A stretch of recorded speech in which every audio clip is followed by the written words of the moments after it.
Okay, welcome back everyone to the last session of day one of CALC 25. And I would like to introduce Caroline, who's going to be talking to us about the third space concept and professional identity and knowledge equity in academic libraries. Take it away, Caroline. Fantastic, thank you. Well, thank you everyone for being here. I appreciate it is, gone 5 o'clock. So for a lot of people, that is the end of their working day. I also want to thank you because I am a little bit of a last minute substitute. So I apologize in advance if my presentation and my thoughts are not necessarily as kind of coherent and insightful as they might have been, assuming that they ever are. I actually mentioned to Darren that I regretted not submitting a proposal to CALC this year. I actually did intend to, and then life just kind of got away from me and I completely forgot about it. And those were words that clearly came back around to bite me in the arse because he had a gap that he needed filling with about a week's notice and remembered me saying that. So that is why I am here.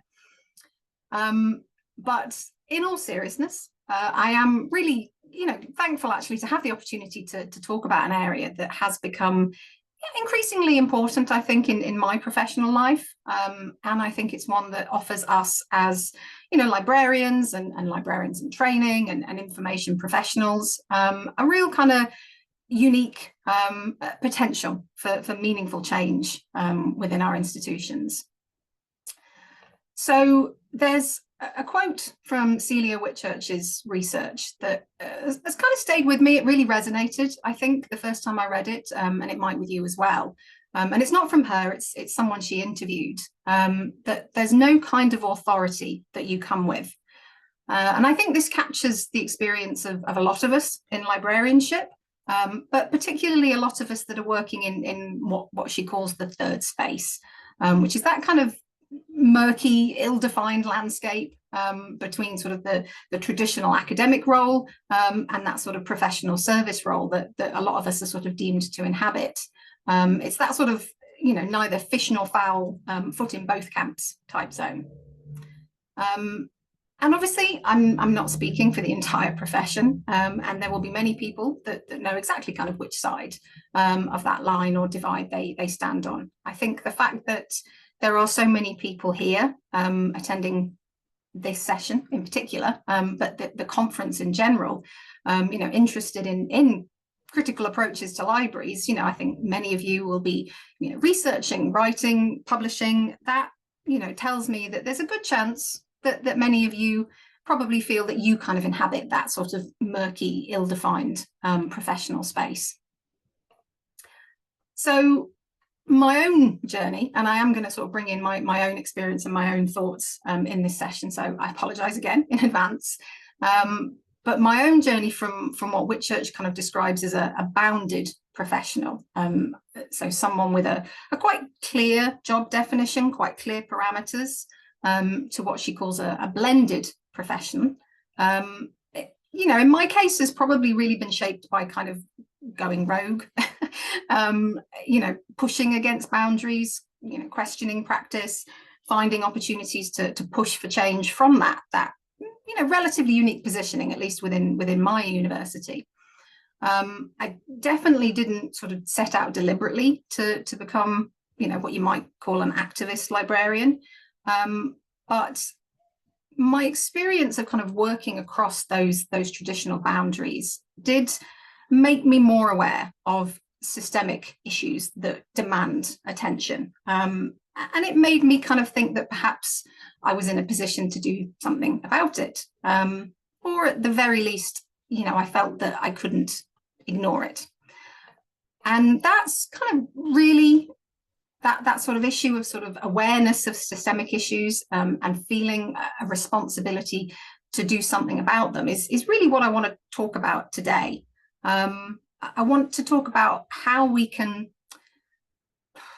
reframe and reclaim the understanding of this kind of third space positioning, because we hear a lot about it. I think certainly in the last few years, this idea of like the third space has kind of really taken off in higher education. And what I want to talk about today is more of its kind of radical roots. because third space theory really is kind of grounded in the work of a theorist called Homi K. Barber, which is a much more radical kind of concept of this idea of the third space. And I want to think about how our positioning in that space, with that idea of its roots, really, to me, kind of creates an imperative for us to be looking at knowledge equity issues and to be addressing kind of systemic issues and systemic barriers. Now, you know, with that kind of topic in mind, I do want to kind of acknowledge my own positionality. You know, I am working from a position of privilege in many ways. You know, I'm white, I'm middle class, I'm educated, I have reasonable job security, I think, as much as any of us in higher education do at the moment. You know, I also have ADHD, which has definitely shaped my experience in the workplace in kind of both positive and negative ways. And so all of these kind of different elements of who I am, you know, color my perspective and my experiences. And so what I'm talking about today is very much just kind of one viewpoint among many kind of approaches or ideas of the third space. But this is kind of how I envisage it and feel like it applies to libraries. Because the concept did not originate in HE management literature, you know, kind of decades before Celia Whitchurch applied it to this idea of professional services staff in universities. It was a concept developed by a post-colonial theorist called Homi K. Barber. And the Whitchurch framework looks kind of very much at professional services staff, and particularly the ones who work at the kind of boundaries or the edges between, you know, academia and the sort of administrative side that a lot of us in the library do tend to get classed with. But obviously it doesn't just relate to libraries. And Whitchurch kind of identified four sort of categories. So she identified what I already mentioned, so bounded professionals who have clear roles and boundaries, cross-boundary professionals who kind of use those boundaries for strategic advantage and kind of work across them. Unbounded professionals who are not really in any kind of fixed role or category and often work on kind of institutional wide projects rather than ones that sit within particular departments. And then blended professionals who kind of do a little bit of everything and move very fluidly across boundaries. Now that's useful as far as it goes. And like I said, it's kind of gained a lot of traction in scholarly literature over the last few years, particularly. And I think it does provide a lot of insight, which is, you know, why it's been so successful. But it also really kind of fundamentally misappropriates Barber's original ideas, because he developed this idea of the third space as a concept to describe the space and describe the interactions between colonizer and colonized. And he specifically saw it as a place where hybrid identities and forms of resistance could come from, you know, forms of resistance against that kind of dominant power. So his third space theory was really absolutely explicitly concerned with power and resistance, and, you know, validation of knowledge that was marginalized under those kind of dominant colonizing forces. And, you know, what is particularly problematic about the way Whitchurch applied the third space theory is that, you know, if you've read any of her work lately or, you know, certain papers, she actually presents the third space as territory to be colonized. That's the actual terminology, that it is territory to be colonized by professional services staff. And that, for me, you know, is a really troubling misunderstanding of Barber's concept, because that really was specifically developed to challenge colonial power structures and the hierarchies of knowledge that they create. So there's a really hugely problematic irony in using that kind of colonial language when adopting and adapting a concept that was specifically developed as part of a post-colonial theory. And then, you know, it's even more problematic when you are then applying that concept, that post-colonial concept, to something like Western higher education, which, you know, historically played and still plays such a huge role in marginalizing certain kinds of knowledge and upholding those hierarchies. So there are, you know, really significant differences. It's not just one's HE and one's not. Whitchurch's approach focused on what she kind of called cultural diversity, and that's something we all hear the term a lot. Diversity is a really big kind of buzzword, and she saw that kind of cultural diversity as different groups within universities, so like different job roles, different departments, academics and careers and learning developers, but very much these kind of distinct categories that occasionally collaborated and worked on projects together, but remained quite distinct and separate. Hence, why there's this idea of boundaries and bounded professionals and unbounded professionals. All of that relies on the inherent idea that there are boundaries. And that kind of presupposes that they are identifiable, that they're fixed, that they're definitive, that everyone kind of knows, you are this role and you are this role, and those kind of categories sort of stay the same. Barber felt that approach is what gives rise to kind of othering. So racial categorization, stereotypes, tokenism, the idea that cultural identity is something that is fixed, something that can be categorized. His kind of approach was to focus on something that he called cultural difference. And that's really the kind of heart of his concept of the third space, and what I think we kind of need to get back to. And that is very much about what happens when cultures interact and mix and shape and transform each other. And that's a really kind of key element of his theory, that kind of transformation and something new being produced. He saw culture as something that was always in the process of being created. And this is something that the theorist Stuart Hall has talked about as well, this idea that culture and identity is always in the process of becoming, that it's always an ongoing process. So Barber saw culture as something that was always being created. So it couldn't be defined by boundaries and categories, because it was about this kind of zone of meeting and mixing and transforming. And that's what he meant by the third space. And it was to him specifically in that space and through that transformation that resistance and challenges to that kind of dominant power structure, that was where that could emerge. And that was the key thing about that kind of third space in his mind, that it was this space of resistance. So if you just let me go back to Whitchurch's kind of framework, it loses that element of challenging power hierarchies and creating new possibilities.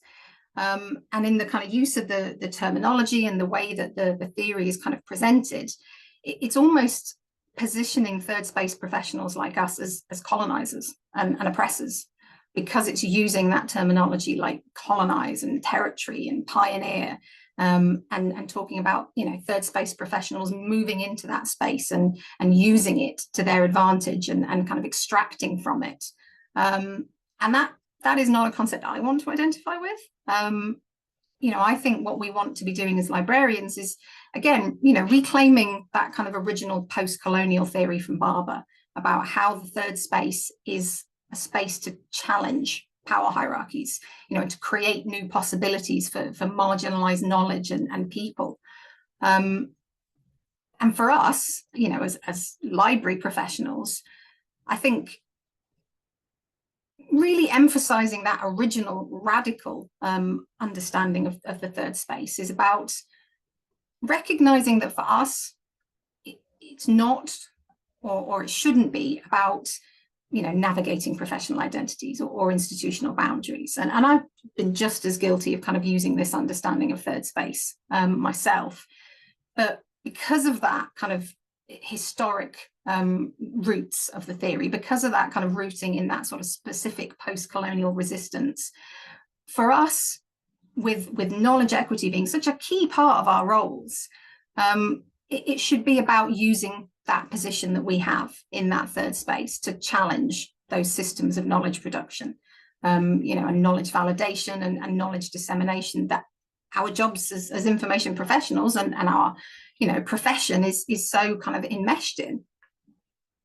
Because we do occupy a genuine third space. You know, our roles within our institutions do sit at the intersection of various kind of, you know, knowledge domains and power structures within our institution, and, you know, outside of it as well in the wider sector. You know, we navigate between, you know, academic pedagogy and academic approaches, and that kind of more administrative bureaucracy that we sort of sit in. You know, we navigate between publisher demands and user needs. We have to kind of balance institutional priorities with the needs of our communities and our users. You know, we teach, but we're not classed as teachers. We research and we support researchers, but we're not classed as researchers in our own right. So we really are in a genuine third space in that sense, but it needs to be a third space in both senses of those theories. And there is a tension there. You know, I'm not going to lie and say that it's not. You know, we are kind of expected to uphold the systems that we work within, but we can also very clearly see the limitations, you know, the inequities. We understand how knowledge is produced. We understand how it's organized, how it's valued, or not sometimes, in higher education and education generally. We see which voices are amplified and which are marginalized.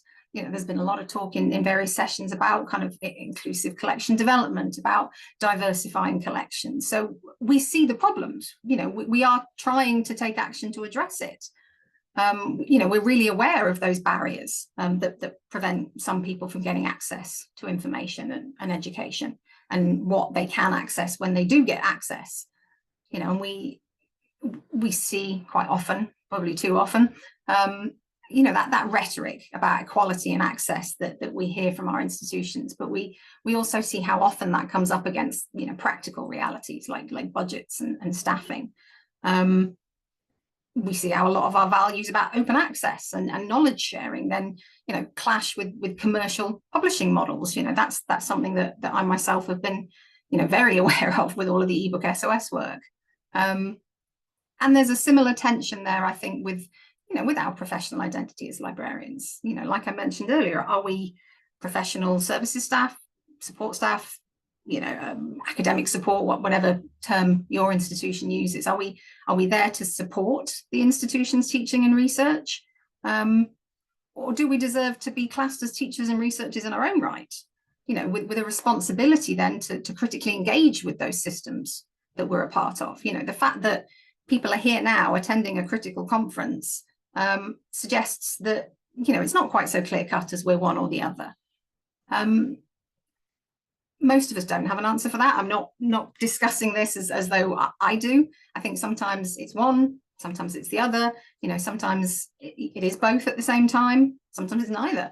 And that kind of lack of certainty of where you stand or where you sit or where you belong can be uncomfortable. But that is also an echo of that original post-colonial theory of not necessarily feeling like you belong anywhere, of things changing, of things being done to you, of change happening around you. And those moments of kind of discomfort and uncertainty are where you find the best space and the best material and the best opportunity for critical reflection. And this conference on its own is a representation of that. You know, there are uncomfortable things that we talk about and difficult discussions that we have, but that's how you move on, and that's how you transform the situations, and that's how you move from discomfort and reflection to action. So this is the point now where I kind of talk about me a little bit. So you can, you know, go and get a coffee now if you want. So when I first started out as a librarian, I think my role was very kind of clearly bounded. You know, I had specific responsibilities. The parameters were very clear, and I didn't really have any interest in going beyond them. You know, I didn't get involved in sector stuff. I didn't join, you know, groups and committees and attend conferences. And, you know, part of that was just because I was at a small FE college and we just didn't have the budget for any of that. But for me, you know, my kind of journey really started during those COVID lockdowns, when the challenges that were facing our students and our academics just really confronted me. And I don't know whether it's part of my neurodivergence and that kind of, empathy and that sort of sense of justice kicking in, or whether it was something that, kind of always been there. I don't know. But that, for me, was a real kind of turning point when things just didn't seem right. And for me, I think, the ebook SOS campaign was a real kind of turning point. Getting involved in really kind of challenging that kind of tension that I was talking about earlier, that kind of issue of having to sort of uphold these systems and being enmeshed within kind of commercial publishing, whilst at the same time really kind of seeing the inequity in it and how much it wasn't working and how much it wasn't designed to, support and facilitate what it was claiming it was there for. So, the ebook SOS campaign for me was a big part of it. Another part was getting the opportunity to teach a module on our publishing program. This was a module that was entirely structured around Wikipedia editing, which was something that I'd suggested at a teaching and learning conference, an internal one. And it kind of morphed from being a suggestion to a project that I would support an academic with, to then being that academic when the person left with not enough time to actually, recruit and get someone else up to speed. So the department was like, Caroline, would you mind teaching this? So it was a full second year credit bearing module. I had a full academic contract and everything. And so all of a sudden I'd gone from, being a librarian, being very kind of clear on what my role was, to, being in that third space, really sort of straddling that divide. And it really required me to get up to speed with stuff I'd never done before, never been part of my role before, doing kind of assessments and feedback and designing marking rubrics. But the reason I'm talking about this is because a really big critical part of the module was about using Wikipedia to highlight systemic bias in information sources. So we were looking at, why certain perspectives and topics are missing in Wikipedia, why the kind of demographic of Wikipedia editors shapes that content, about how the kind of structures and the guidelines of Wikipedia can actively kind of mitigate against trying to be more inclusive, how it runs up against issues of who gets to be covered in the press and the media and research, and how that kind of then translates into what you see on Wikipedia. We did an activity called wiki hopping. There's various sort of interpretations of the term. We called it wiki hopping, and it was about basically kind of clicking on the random article button to randomly take yourself to an article, and got the students to kind of log the gender and the geography of each biographical article that they came across. And that kind of really quickly sort of revealed how uneven knowledge is across Wikipedia. Because male subjects, global north locations are massively overrepresented. So, that just sort of little activity was a really good kind of entry point and an accessible way of kind of discussing with students, how knowledge is constructed and how it's controlled. And this, that sort of very concept within that module was straight out of both concepts of the third space. Both in the sense of being, that kind of in-between space between sort of academic and professional services, but also in the sense of it being about resistance, and about, generating something new, because, the module itself was not really probably what publishing necessarily had in mind. It was probably somewhere between, what you might expect a publishing module to be, and what you probably might expect a librarian interested in critical issues to deliver if they got their hands on it. The kind of module that we'd probably all love to get our hands on. And Wikipedia itself is a third space. It exists between kind of traditional publishing and sort of public community knowledge. When students edit Wikipedia, they're kind of moving between those sort of traditional academic values about research and referencing, and the more sort of public values of writing for a particular audience, of kind of accessibility and relevance. And through the process of doing that, as I said, they're learning about how knowledge is constructed and how it's contested and how it's controlled. And traditional academic assignments don't really get the opportunity to reveal that.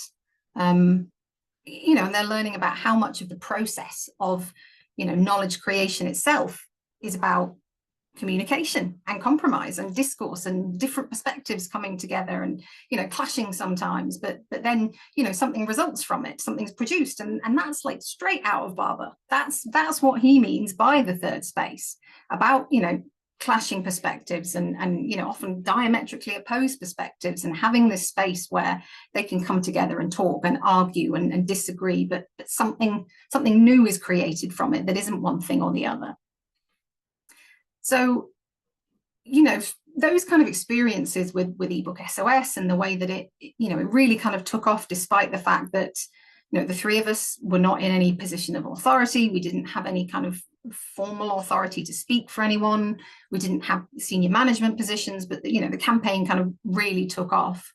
And for me, those two experiences really kind of showed there's some power in operating from that third space, particularly when you do try and use it to improve things, to make things better, to challenge practice, to push back against kind of oppression and dominant practice. Not being in either that kind of academic space or within those kind of administrative hierarchies, I kind of had the freedom to speak out in ways that, probably wouldn't have done if I was in one role or the other, or if I was in a more kind of formal role. That kind of fluidity that comes from operating in the third space can be its real strength, and its real kind of power.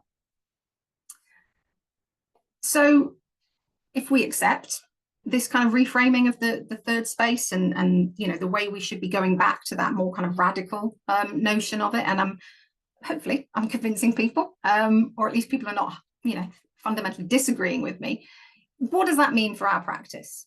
How can we leverage this position to advance knowledge equity?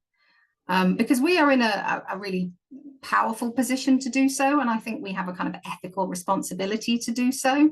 I think we haven't historically, and I think that has a lot of reasons to do with, Fabazi Attar's fantastic concept of vocational awe, this idea that, we cling really strongly to this idea of being kind of inherently good and neutral spaces. But I think that does mean that we silence ourselves sometimes when we should be acting. And for me, we do have, a professional responsibility and almost a duty, because we are, more than anyone else, uniquely positioned to challenge these systems. We see the different elements of it. We see the kind of technical side of all of our systems, and we see the power dynamics that shape them. We understand how scholarly publishing works and how it works in favor of some people and not others. We understand the consequences of those barriers that exclude certain voices. We're positioned to be able to translate between all the different kind of stakeholders that we work with, academics and university management, students and suppliers and the wider public, to help them understand about the systemic inequities within kind of knowledge in general. And so for me, I feel that we really do have a responsible kind of professional responsibility to take action, particularly if we are inhabiting that third space, as so many of us are. It's a dereliction of duty almost if we are kind of ignoring the radical roots and the kind of post-colonial implications of that space. So there are things we can do. A lot of this people are already going to be doing, and I know that. We are looking at representation gaps. We are looking at our collections and our databases and looking at who is represented and who isn't. We probably are already advocating for resources that will represent marginalized perspectives. People probably are developing projects that highlight those knowledge gaps. And I know that people are pushing back against that kind of commodification of sort of scholarly knowledge and research, and that's advocating for open access models, supporting kind of community infrastructure, challenging, publishers with their prices. And it's things like metadata and classification systems and citation practice, and there's work going on to address that as well. And it will be things like learning about how we can better represent diverse knowledge structures, learning from diverse and Indigenous communities about how we can best represent knowledge, or even if we should be. And that's a really key part as well.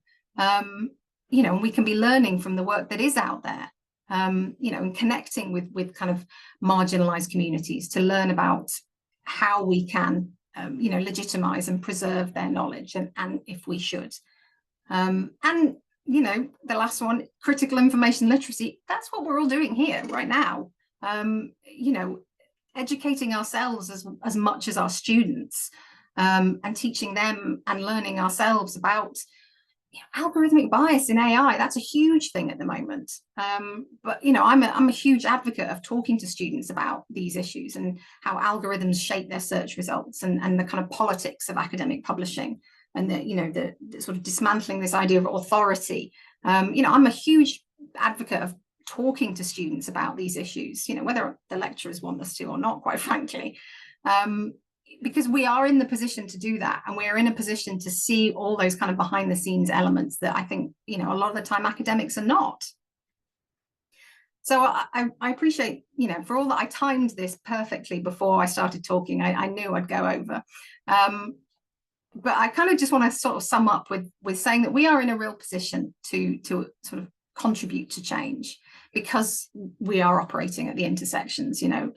We're in that position where we can translate, and we can build bridges, and we can educate, and we can act, and that is critical in every sense of the word, because that's what the third space is about. It's not about being in between. It's about taking advantage of the in between to affect change, to bring about a transformation, to bring something new. It's not about moving across and between spaces and extracting from it what best works for them. That's that colonial mindset. It really is about, in its kind of radical roots, about challenge and resistance.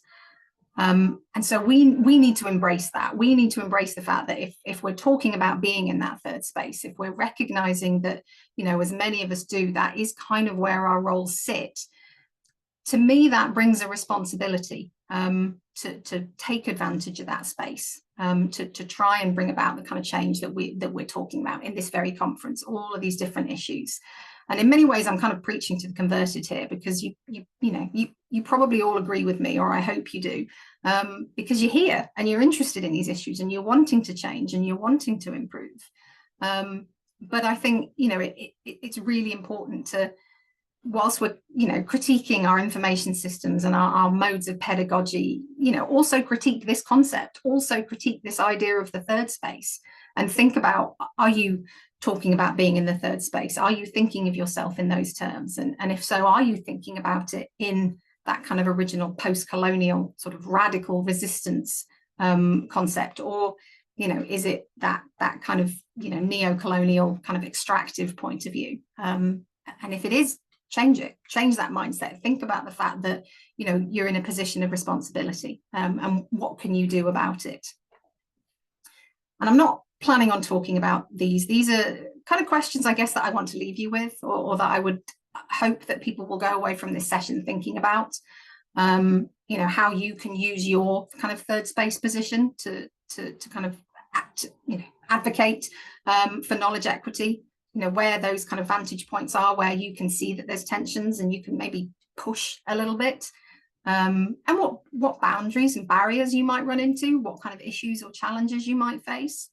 And also, what might it look like if we did achieve a genuinely kind of post-colonial approach to the third space? What might it look like? How can we move beyond that quite kind of individualistic identity framework that Whitchurch kind of promotes to, that much more expansive and radical version? What might that look like? Because it's going to be something new. It's going to be something quite different to what we offer at the moment. So that is what I would like to leave you with. That is the kind of thoughts that I would like to leave you with. Thank you very much for attending and for listening. I apologize for going slightly over, and I hope you'll maybe bear with me just for a few more minutes if people do have questions before you are liberated to go and have your dinners and have a nice drink and sit out in the garden or something. So thank you very much. And yeah, if anyone has any questions, I would love to hear them.